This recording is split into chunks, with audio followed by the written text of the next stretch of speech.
Recorded live at PRS View Studios in Chicago, this is your Plastic Surgery Minute. Welcome Dr. Sam Lin, the Outcomes Section Editor for PRS. What is the latest in three-dimensional printing for plastic surgeons? Sure. Well, this is a great topic and it's burgeoned really over the last couple of years. If you do a search, like I did in the morning, you've got about 872 publications or hits related to just plastic surgery and three-dimensional printing and or imaging. And that's based on the very new search platform of the journal, which is great. I think three-dimensional printing in terms of modeling and CAD/CAM will always have a role in terms of education for the patient and also the practitioner in terms of planning for surgery.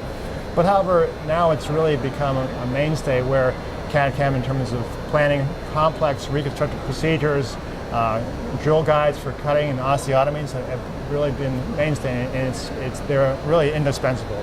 And they're still certainly a standard at our institution. So I think next on the forefront is just going to be customizable, personalized, printable plates that will become more popular as time goes on.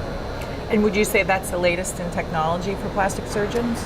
Yeah, so I just attended a roundtable on what one company had up its sleeve in terms of customizable plates, and that's basically what's being done now. So it'll be exciting to see. Very cool. Thank you for watching Plastic Surgery Minutes live at the PRS View booth at PSTM Chicago. Check out all the videos on PRSJournal's YouTube channel.